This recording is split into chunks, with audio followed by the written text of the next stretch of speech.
within the depths of a maniacal maw of madness. That's the mysterious maw of misery! The members of a secret society squat in their temporary lair to continue their work protecting the world from those movies considered perverse and heretical. Work which provides no glory, no thanks, and repeated requests that they stop it and calm down. But they will never calm down when there are movies to condemn. Their mission? To scrutinize those films which are rumored to drive viewers to madness and disillusion. Draw closer, dear listener. Let your trembling ears sup upon the eldritch knowledge of the Cinemania Society. We the fellows of the Lens Hall do convene to judge if the cinema worthy of our esteem, or whether it should cast down worthless hokum. Let us start our offensive judgment. We the fellows... The story so far. Our heroes are trying to work out exactly what happened to Brother Zach last night, just as the hero of Dark City, a 1998 neo-noir matrixy melange from Alex Proyas, is trying to work out why creepy bald guys are trying to kill him. Apparently terrifying mind powers are a thing now, and that's just the beginning of this multi-layered movie's monster mash of metaphorical metaphysical mayhem. Nicely done. Stop on my hair! My spleen. Whose leg is this? Oh, my other spleen! Someone just kicked me in the uterus! Oh, that's not my uterus. Where are we now? How should we know? It was your door. God damn it, you and your fucking doors! Fellows, look here. Mats, gloves, fake kanji on the walls, all county best attitude trophies. This picture of Bruce Lee. We must be back in the dojo. Hey, we talked about you hogging all the scrutinization. At least the original ballistics dummies are back, so we're not going to be homeless. Is that where we are? I can't remember. Everything's still fuzzy. And William fucking Shatner over here can't fucking remember diddly or squat. He did suffer a concussion after all. Maybe it's time to try a medical solution for a medical problem. How dare you? I won't stand for it. I won't stand... at all. Normally, this kind of reckless undangerment would go against all our bylaws. But we can't even finish the conclave with Scrutinizer Zacharia in such a condition. Oh, and that's what matters most here. Do you want to be trapped conclaving Turk City forever? Fair. Okay, let me get my things.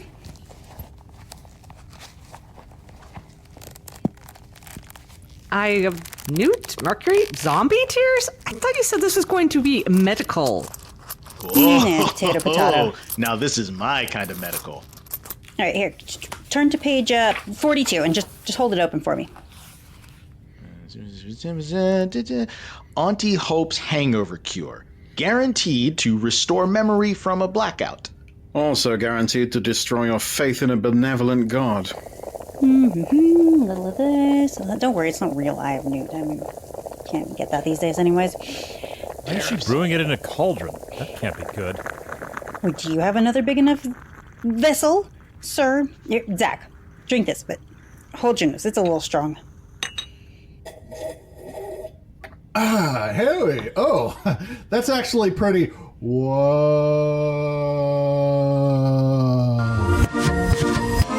What do you see? It's all dark. Okay, then what can you hear? I can hear my parents talking. What should we name him? Maybe Ted? Why do you always assume the baby's going to be a boy? What about Ted Nut? Whoops, too far back. You're still in utero there. Sorry, guys, it's not an exact science. Ugh, I was almost named Ted. That would have been awful. Yeah, I don't think it worked, Hope. Well, I don't see you trying anything. At least he's capable of judgment, so onward. All right, let me get this out of the way. So, this film that I saw. I saw this in theaters back in the day, and it had a big impact on me. One of the things that I really loved about it was I thought that this was the coolest telekinetic battle I had seen since fucking Scanners, honestly. I thought it was a very refreshing take on telekinesis, and I did love the style of the film. And I didn't realize for quite a while that this was the same director who did The Crow. I believe Alex Proyas. Am I pronouncing that right? Okay. Yeah, his groundbreaking film, The Crow, which unfortunately had the tragic death of Brandon Lee, but still is just a seminal film. Also, it's very influential in one of the ways that people don't talk about it. It's one of the very first comic book films of the 90s. It predates Blade. And I honestly think, you could probably see its fingerprints, not just on The Matrix, but also on Blade. And the Matrix, Dark City is a comic? No, The Crow was. Oh, sorry. Yeah, sorry. I'm talking about The Crow now. I know I'm supposed to be talking about Dark City, but I'm talking about The Crow. He's getting there. I'm getting there.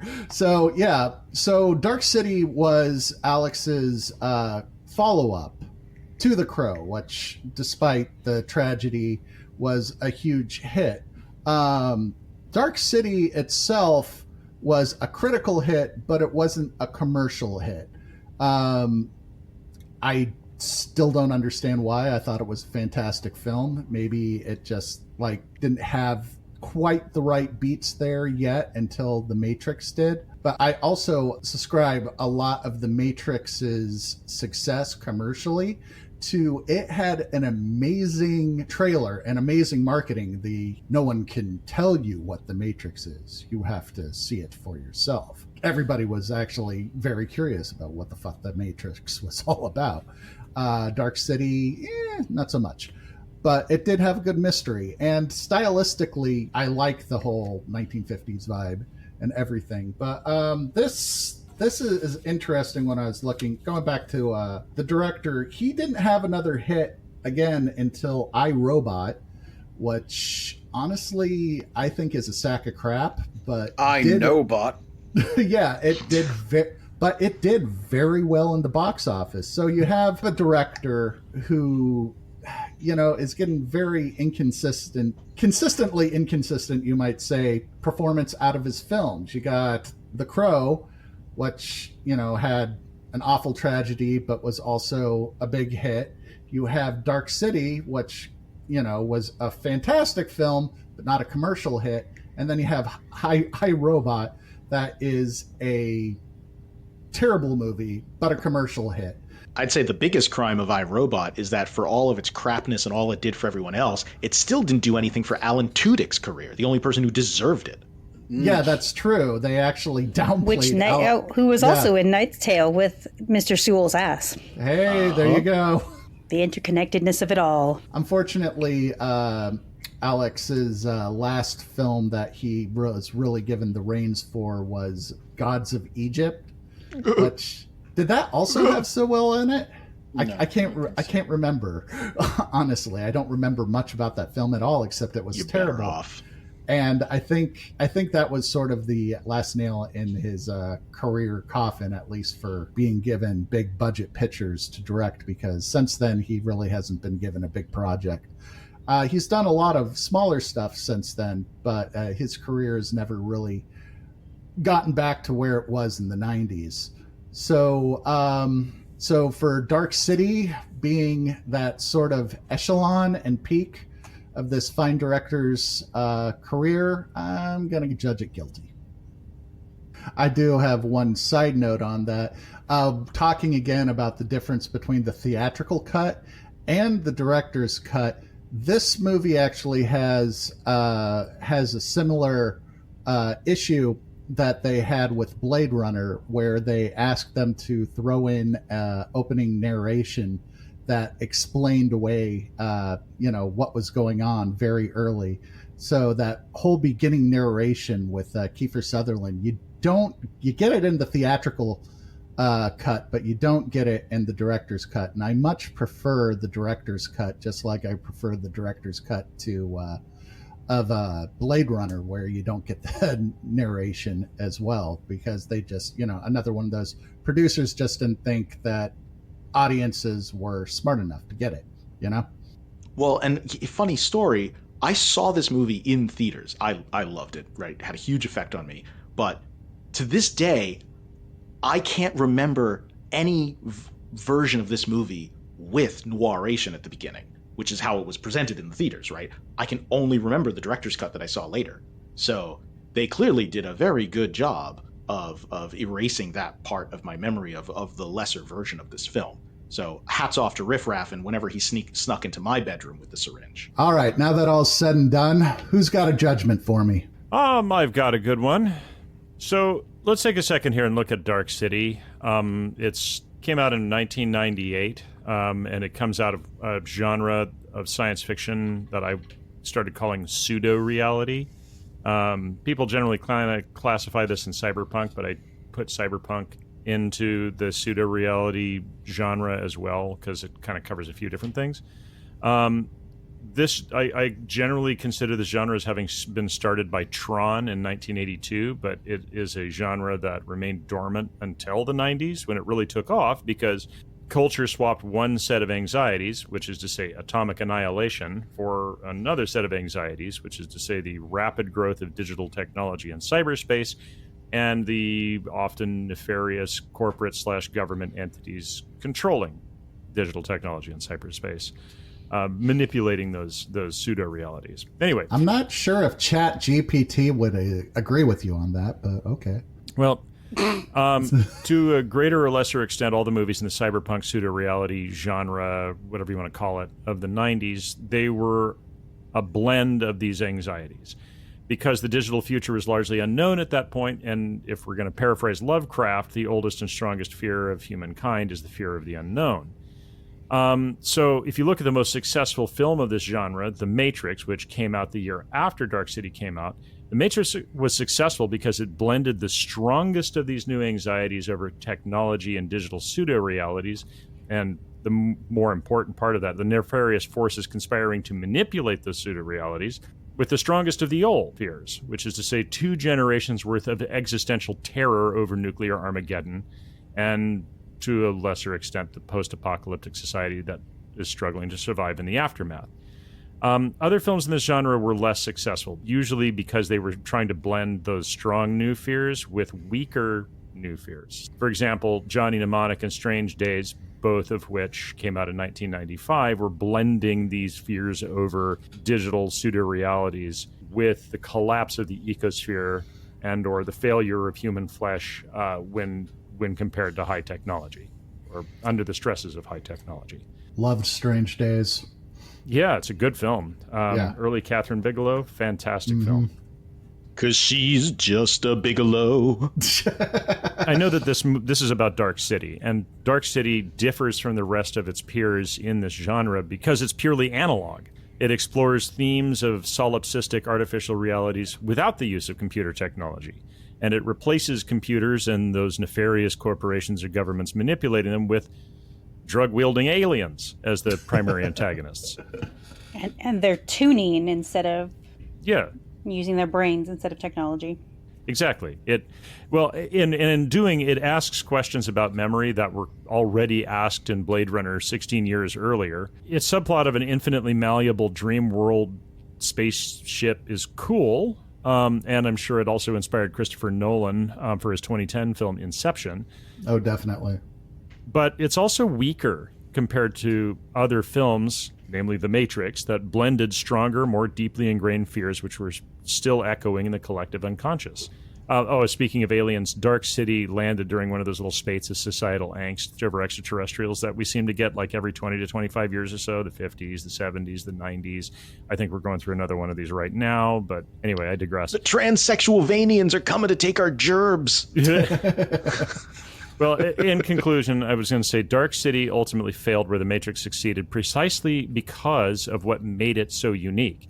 It struck out to make something that stood out from its peers, and though the fears it explores and exploits were relevant, the way it did it pale in comparison to the fears of society at that time.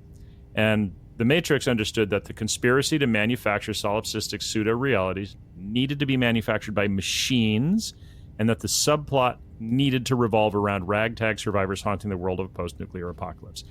Dark City tried to do something different, but in so doing, failed. Failed in a cool way, but still failed. I was going to say, this film was actually very well reviewed. It was, but just not well attended. Yeah.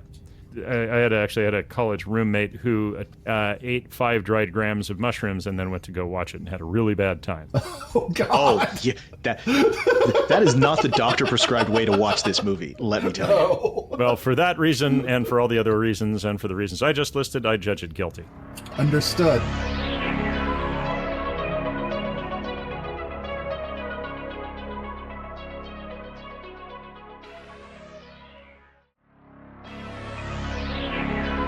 Who's got the next judgment? Well, after going through the summary of this film, I think I'd forgotten this entire movie. Did you know that Kiefer Sutherland was in this? No. He is? Yeah, apparently so. I had totally forgotten that bit. The movie worked better than expected. I recently saw Buffy the Vampire Slayer, which had Donald Sutherland in it, and he also plays a creepy old guy, so maybe it's a family trait? I don't know. It's a family affair. I did... No singing. I did hear that when Kiefer Sutherland was given the script, he wasn't sure if they meant it for him or his dad, so that makes sense. Maybe that's that. And also, I don't think we've talked enough about Rufus Sewell's ass. I mean, he's fine, and I feel like it should have gotten more attention in our review. No, there is never enough talk about Rufus Sewell's taut behind. Holy shit. Doesn't it also make an appearance in A Knight's Tale? Yes, actually. Which, if you dissect that name, maybe that's what the whole movie was actually about, The Knight's Tale. It's spectacular. It's like 2 Volkswagens in 1 parking spot.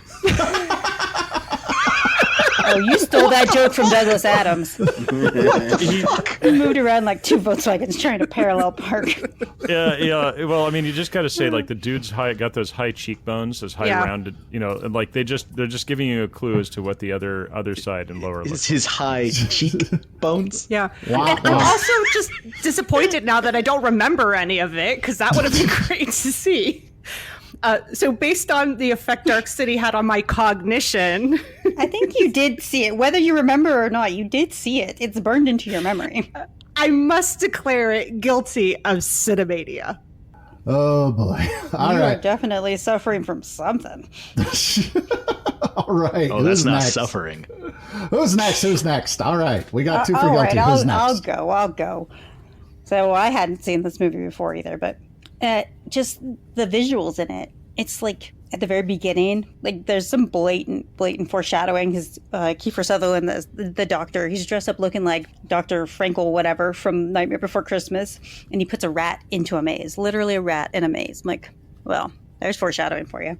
And then like all the guys in their tall trench coats with the high necks or whatever, they look like the tall ones in Invader Zim, and like it's like Tim Burton and Terry Gilliam made love in an MC Escher painting and birthed this movie. Right, and Danny Elfman wrote the score. Yep. So you got to remember that Proyas was coming off of The Crow when he made this film. So, the visual style still really reminds me of The Crow. Yeah, and that style was huge in the late 90s and early 2000s, because you get stuff like Invader Zim and The Matrix, and Brazil was older than that, but it also borrowed from stuff like when they show the machine working, and there's lots of like Art Deco kind of vibes and flapper kind of vibes, like 20s through 40s. Like it very much reminded me of Metropolis. Mm-hmm. Yeah, well, I mean... So it's just like it pulled the old and inspired the new, and I don't know, man, the visuals just really fucked with me. You're absolutely catching that like aesthetic line. I'm sorry, Ethan. Fucking aesthetics. Right. From Metropolis and then into Terry Gilliam stuff with Brazil and some other stuff. This film Proyas was Brazil's from the big- 80s, though, isn't it? So Brazil It was is, before it is. this. Yes. No, that's what I'm saying. So Proyas was a big fan of Terry Gilliam's, at least visual Who style. isn't? There's a lot of similarities. Mm-hmm. I mean, Michael Bay, but there's a lot of similarities. I mean, you can even go on and see, like, it's weird. It's almost like this stylistic feedback loop if you go to look at some of Terry Gilliam's later films, and there's like Dark City elements in it. And of course, I mean, it's, I don't know if anyone's actually looked into this, how much Dark City's pre-production influenced Matrix's pre-production, because they were probably made around the same time, so they may have just accidentally been very stylistically similar. But for what it's worth, Dark City beat it to the theaters, so that's what matters. And that vibe was in that era, in the late 90s and early 2000s. That was the vibe. It was not the only film doing this, like you guys mentioned earlier. That's pretty interesting. This is also like one of the differences between The Matrix and this film, Dark City, is the fact that Dark City still really relied on models a lot more than The Matrix did, which was really, relied on CGI. So, Yeah, and you can tell, takes. Like, it's kind of rudimentary CGI, but the way they blended it with the models made it look intentional. It wasn't trying to do anything it couldn't, which I appreciated. Yeah. The practical stuff it's mostly practical, and they're pretty minimalist with where they use CGI, and those are the bits that don't hold up quite as well when you look at it. Like The Matrix is one of the first CGI heavy movies where the CGI actually still kind of holds up. Yeah. But Dark City still looks as good as it does because most of it's practical. You also another thing about like the visuals in this, like continuing on, the spirals that they kept drawing on stuff and like in blood and whatever, it reminds me of the spirals on Jigsaw in the Saw movies. That's true. I think they reminded Jigsaw too. That's weird. I was gonna say, yeah. I'm saying like it probably influenced me like that. Or I mean, spirals are in everything. I mean, another thing to consider too when talking about like the visuals is this movie did actually use a lot of wire work and wire. A lot of people who Hong Kong cinema was actually starting to really blow up, and people are starting to take notice of it. And so a lot of the people who did all the wire work in the early John Woo movies in Hong Kong were starting to come over to LA, and they wound up to The Matrix. But I wonder if some of them like worked on this film too for all of those telekinesis scenes of people hanging out. Yeah. So yeah, once again, it's like, yeah, this movie set the seeds, but The Matrix really delivered where this one didn't.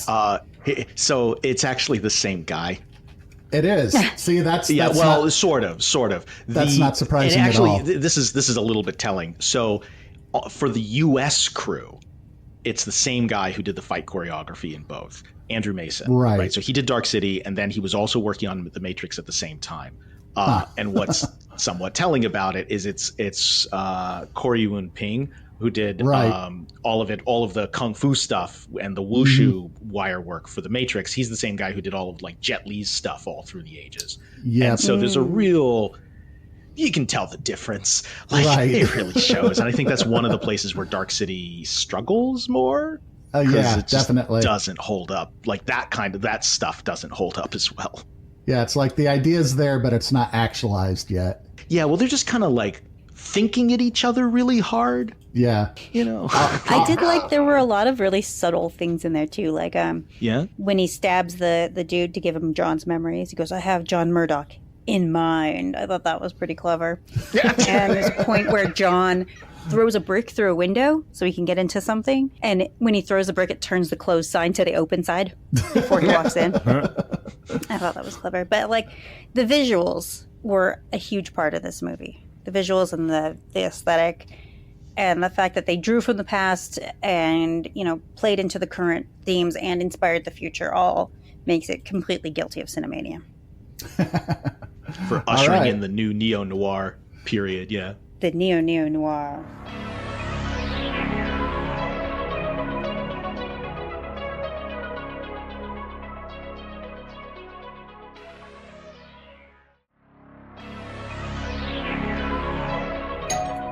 Hark!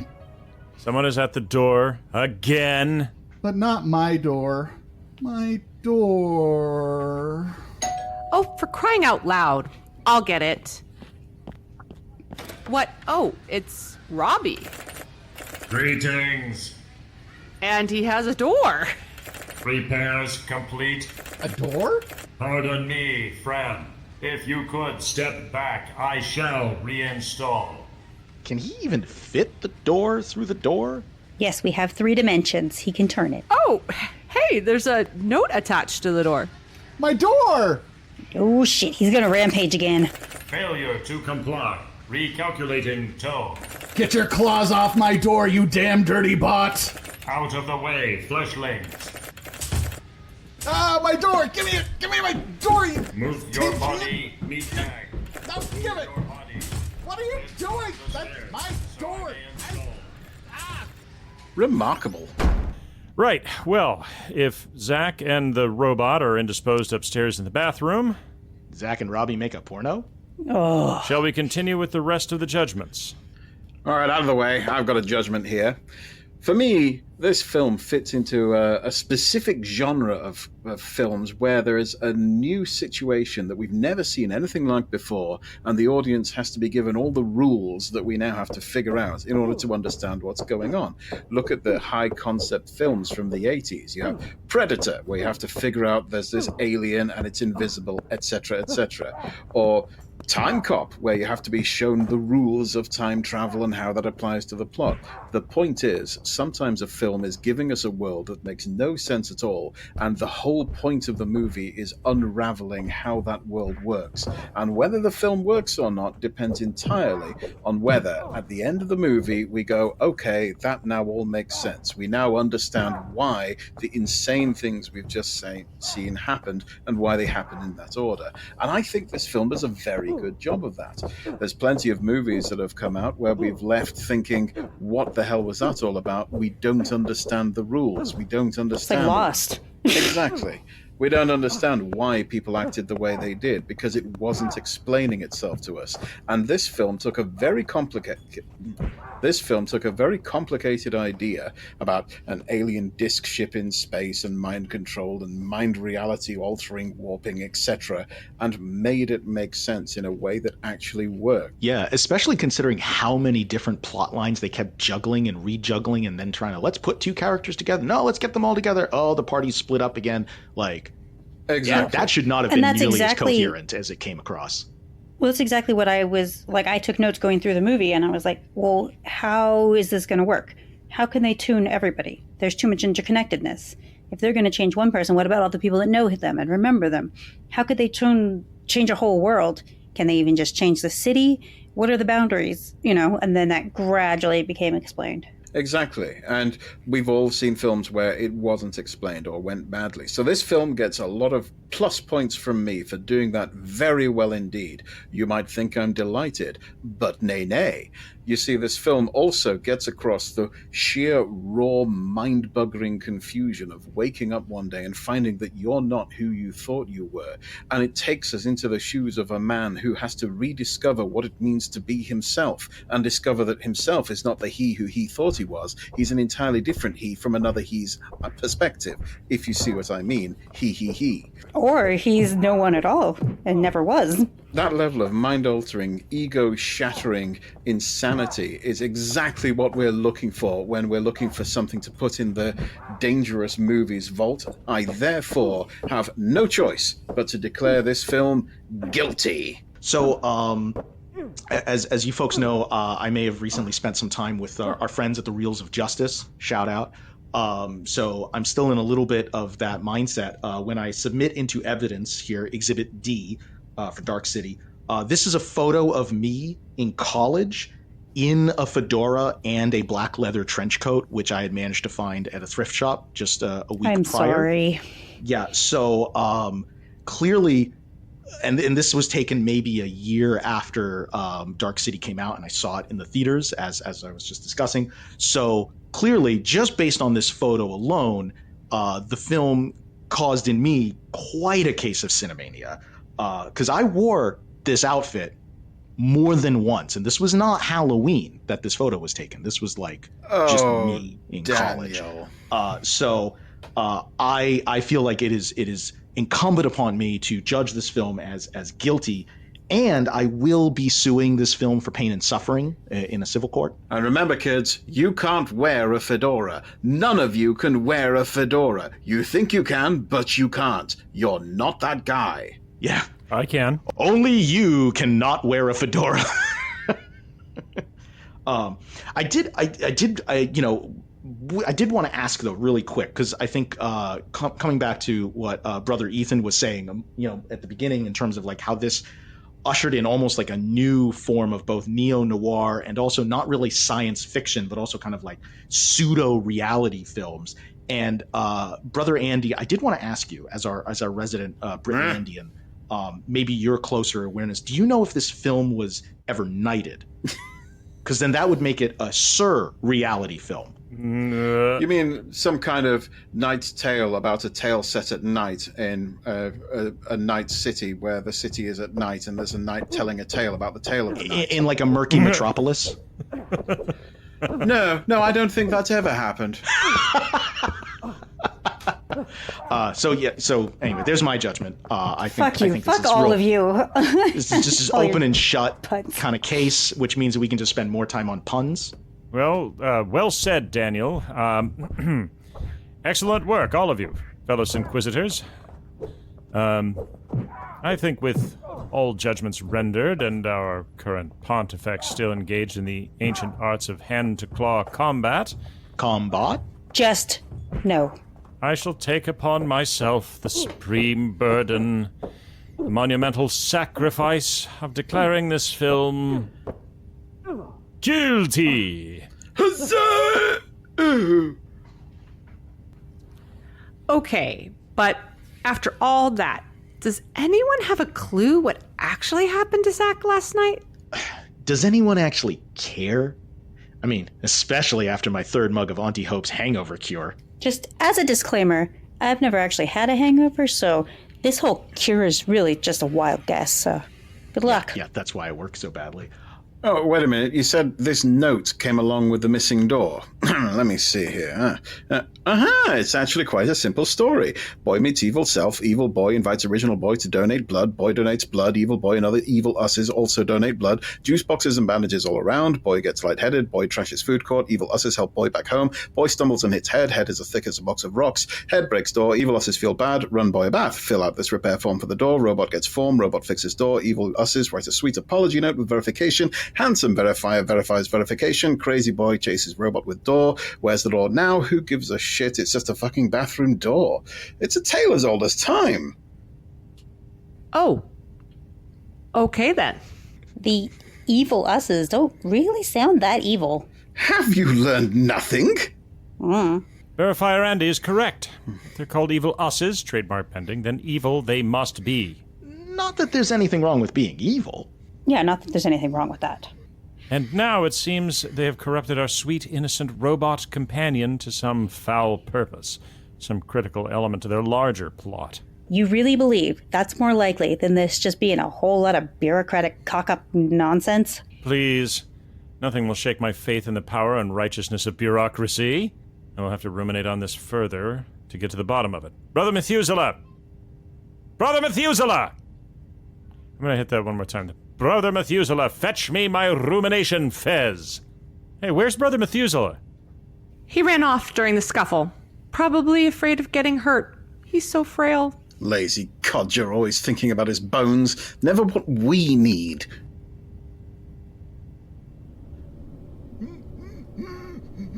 There's a place in France where the naked ladies dance, and at the back on a stool there is a chap called Brother Methuselah. Back! Get back in your hole! Stop drooling on my shoe! Get in there! You two, and you, everyone inside now. Excellent. Now, this door ought to keep you all in place. That was quite the lucky find when the robot brought it in. Crikey, anyone remember how to flush the loo in this hemisphere? Oh dear. Be there in a moment. There, that should hold you. Now for a quick head count. 1, 2, 3, 4, 5. And you. 37, 69. Oh dear, we're 7 short. Rocky, so you'll remember how to queue up the body. No, it's all right. I'll take care of it in 3 shakes of Jiffy Lube. He's liable to blow us all to smithereens. Now, where was I? 7 missing jumps, 7 inquisitors, and 7 evil inquisitors. No worries, mate. I'll figure it out myself. Probably just a coincidence. Coming. Wait for me. The Cinemania Society was written, produced, and performed by Daniel Scribner, Andy Slack, Zacharia Berks, Hope Bravo, Andrea Palladino, and Ethan Ireland. Editing and sound design by Ethan Ireland. Music by Carl Casey at Whiteback Audio. Incidental music and sound effects courtesy of Epidemic Sound. The Cinemania Society is a work of fiction. Unless otherwise indicated, all names, characters, businesses, places, and events and incidents appearing in the audio play are either the product of the author's imagination or used in a fictitious manner. Any resemblance to actual persons, living or living dead, or actual events is purely coincidental and or part of the work of parody that should not be construed as making statements or allegations of actual fact. All celebrity voices are impersonated, sometimes poorly, unless otherwise stated. The Cinemania Society is available on social media. You can reach us on Facebook, Instagram, or Blue Sky. Our Reddit feed or on r/The Cinemania Society, or just email us at thecinemaniasociety@gmail.com. You listening right now, please take a second to drop us a line, because not only are we dying for an excuse to do a listener mail episode, we genuinely would love to hear from you.